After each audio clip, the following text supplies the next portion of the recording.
Welcome to my YouTube channel. මගේ YouTube channel එක subscribe කරලා නැත්නම් දැන්ම subscribe කරන්න. මගේ MacBook එක මම unbox කරන්න යන්නේ. මම ඒක ඔයාලට පෙන්වන්න ඕනේ කියලා හිතුණා. මගේ MacBook එක මම ගත්තේ කොහොමද? කීයකටද ගත්තේ? මගේ MacBook එක මොකක්ද කියලා ඔයාලට බලා ගන්න පුළුවන්. ඒ වගේම මම වීඩියෝ එක මැදදී ඔයාලට ඉතුරු විස්තර ටික කියන්න. එහෙනම් බලමු මගේ MacBook එක මම කොහොමද unbox කරේ? ඒ වගේම මේකේ setup කොහොමද කරේ කියලා බලමු.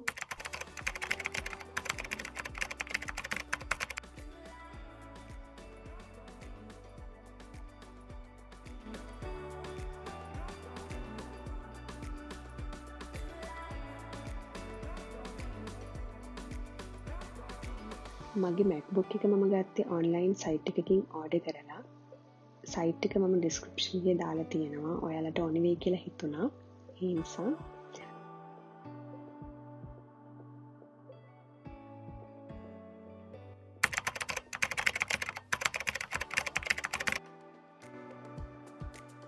මගේ Mac එක MacBook Pro 13 එකක් 2020 අවුරුද්දේ ආපු එකක්. ඒ වගේ මේක GB 256 එකක්. මම ඔන්ලයින් ඕඩර් කරලා දවස් 30කින් වගේ මට Mac එක හම්බුණා.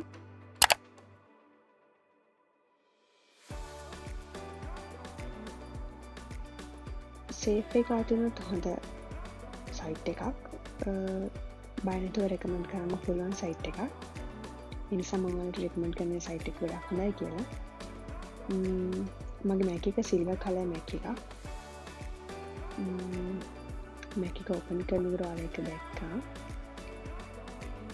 මේ තියෙන charging cable එක ඒ වගේම information book එකක් තියෙනවා. තව charging cable එක set කරන adapter එක තියෙනවා. ඒ ටික තමයි MacBook box එකේ තියෙන්නේ.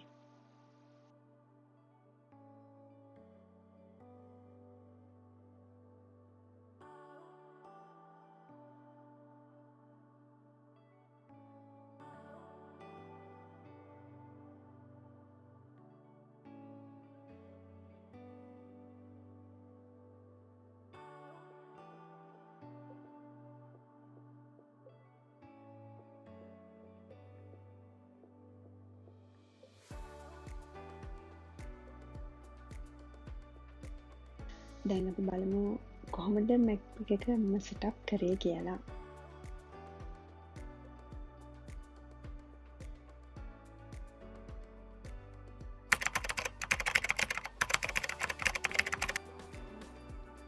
Mac එක on කරපු ගමන් කරන්න තිබෙන පළවෙනි setup එක තමයි language එක select කරන එක. මම ඒකට English කියලා තමයි ගන්නේ.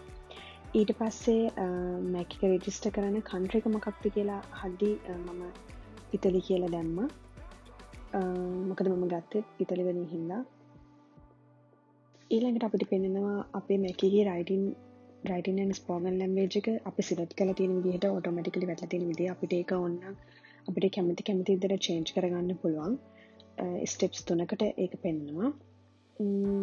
මම නම් දාගත්තේ ඉංග්‍රීසි කියලා.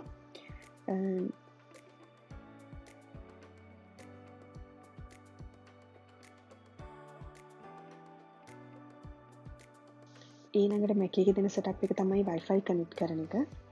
මම Wi-Fi එක connect කරගන්නවා.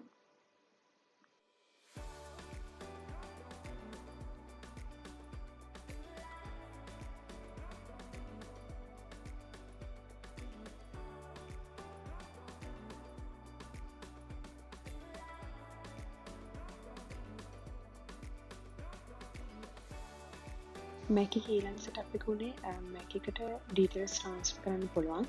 ඒ කියන්නේ තව Mac එකකින් හරි Windows PC එකකින් හරි අපිට ඕන නම් ඒ වල තියෙන details Mac එකට connect කරන්න පුළුවන්. ඒත් මම ඒක not now කියලා දානවා.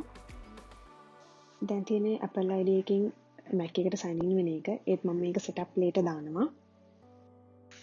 Mac එකේ account එක create කරන්න හදන්නේ. ඒකට අපේ කැමති නමකුයි අපිට කැමති password එකකුයි use කරන්න පුළුවන්.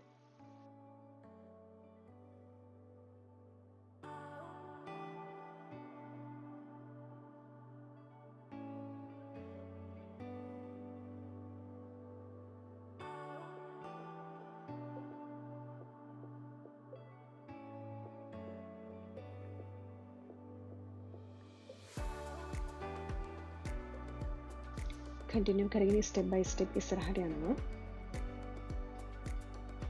ඊළඟ සෙටප් එක ඉන්නේ සිරිගේ සෙටප් එක. සිරිගේ සෙටප් එකේදී ස්ක්‍රීන් එකේ ටයිප් වෙන එක අපි ඒ විදිහට ප්‍රොනවුන්ස් කරපුවාම සිරි ඒක ඇක්සෙප්ට් කරනවා. ඒක තමයි සිරිගේ සෙටප් එක වෙන්නේ.